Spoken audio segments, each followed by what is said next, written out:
आज का जो हमारा टॉपिक है वो है लाइट। लाइट मतलब रोशनी। The sun gives out light. जैसे कि आप लोगों को पता है सूरज हमें रोशनी देता है। Plants are able to make their own food by using sunlight, carbon dioxide and water. जैसे कि हम लोग जानते हैं प्लांट्स खुद इस काबिल होते हैं कि वो अपनी खुराक खुद बना सकते हैं सूरज की रोशनी की मदद से, कार्बन डाइऑक्साइड इस्तेमाल करके और वाटर इस्तेमाल करके। Humans and animals get energy from eating plants and other animals. Humans और animals एनर्जी कहाँ से हासिल करते हैं? दूसरे प्लांट्स को, दूसरे पौधों को और दूसरे जानवरों को खाकर। So sunlight is important for plants as well as animals. इसलिए sunlight जो है वो बहुत important है प्लांट्स के लिए भी और एनिमल्स के लिए भी। प्लांट्स को भी सूरज की रोशनी की ज़रूरत होती है और एनिमल्स को भी ज़रूरत होती है, इसलिए ये दोनों के लिए, प्लांट्स और एनिमल्स के लिए बहुत इंपॉर्टेंट है। उसके बाद है warmth. Most living things need some warmth for life. बहुत सी जिंदा चीजें ऐसी हैं जिनको जिंदगी के लिए कुछ हरारत की जरूरत होती है। वार्मथ मतलब हरारत, गर्मी। बहुत सारी लिविंग थिंग्स ऐसी होती हैं जिनको वार्मथ की जरूरत होती है अपनी लाइफ के लिए। In most places on the earth, temperatures are not too high or too low, but just right. जमीन पे बहुत सारी जगहें ऐसी हैं जहाँ पे टेम्परेचर ना तो बहुत ज़्यादा हाई होते हैं और ना ही बहुत ज़्यादा टेम्परेचर लो होता है, बल्कि मुनासिब होता है। Living in places with extreme temperature is difficult. बहुत ज़्यादा जब टेम्परेचर होगा तो लाइफ जो है वो पॉसिबल नहीं होती। बहुत ज़्यादा हाई टेम्परेचर होगा तो वहाँ पे किसी किस्म की कोई लाइफ एग्जिस्ट नहीं कर सकेगी। No life exist. बहुत ज्यादा हाई टेम्परेचर पे किसी किस्म की लाइफ एग्जिस्ट नहीं कर सकती। There are very few plants and animals in hot and cold icy climates. बहुत थोड़े जानवर और पौधे होते हैं हॉट और कोल्ड आइसी क्लाइमेट्स के अंदर, क्योंकि पौधे और जानवर ना तो बहुत ज्यादा गर्मी बर्दाश्त कर सकते हैं, बहुत ज्यादा गर्म इन्वायरमेंट में, बहुत ज्यादा हॉट इन्वायरमेंट में रह सकते हैं, और ना ही बहुत ज्यादा कोल्ड इन्वायरमेंट के अंदर रह सकते हैं, क्योंकि उनको टेम्परेचर जो है वो सूटेबल चाहिए अपनी ग्रोथ के लिए। तो ना ही वो बहुत ज्यादा हॉट टेम्परेचर में रह सकते हैं और ना ही कोल्ड टेम्परेचर में रह सकते हैं। उसके बाद का टॉपिक है क्लासिफिकेशन। क्लासिफिकेशन क्या है? क्लासिफिकेशन ग्रुपिंग है। Grouping of organisms on the basis of similarities and differences between them. जानवरों और पौधों के ग्रुप बनाना उनकी सिमिलैरिटी और उनके डिफरेंसेस की बिना पे, इसे हम कहते हैं classification. As you learn more about living things, you will find that scientists sort them into many different groups. This is called classification. जैसे जैसे आप लिविंग थिंग्स के बारे में और ज़्यादा पढ़ते जाएंगे, आप लोगों को पता चलेगा कि साइंटिस्ट ने लिविंग थिंग्स के डिफरेंट ग्रुप्स बना दिए हैं ताकि उनकी स्टडी जो है वो आसानी से हो सके।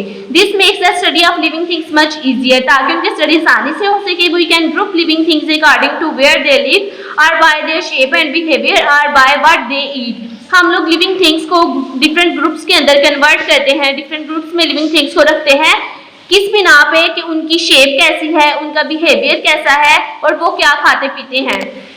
You have already learned about the importance of looking after the world we live in और environment. आप लोग पहले इस बारे में पढ़ चुके हैं कि हम किस किस्म के environment के अंदर रहते हैं, उसकी importance क्या है और कौन कौन सी चीजें हमारे environment के अंदर पाई जाती हैं।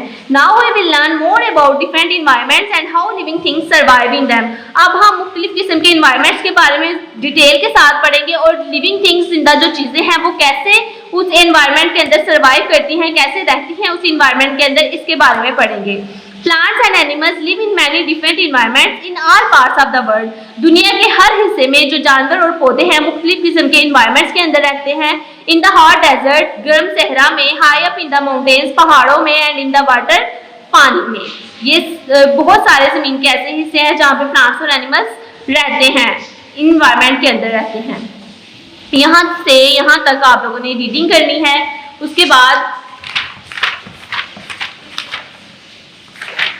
क्वेश्चन नंबर 3 करना है। Define the following terms with examples of each. Cold blooded animal, warm blooded animal. Cold blooded, an animal which maintains its body temperature by absorbing heat from their surrounding environment is cold blooded. ऐसे animals जो अपनी body का temperature environment से, अपनी surrounding से heat absorb करके अपनी body का टेम्परेचर मेंटेन करते हैं, उनको कहते हैं कोल्ड ब्लडेड एनिमल्स। ऐसे एनिमल्स जो अपनी सराउंडिंग से हीट एब्जॉर्ब करके अपनी बॉडी का टेम्परेचर मेंटेन करते हैं, उनको कहते हैं cold blooded animals। An animal which maintains its body temperature by absorbing heat from their surrounding environment is called cold blooded। इसकी एग्जांपल में lizards आ जाती हैं और frogs। lizards और frogs एग्जांपल्स हैं cold blooded animals की। उसके बाद है warm blooded animals। warm blooded, an animal that maintains its body temperature internally and does change it with surrounding temperature is warm blooded।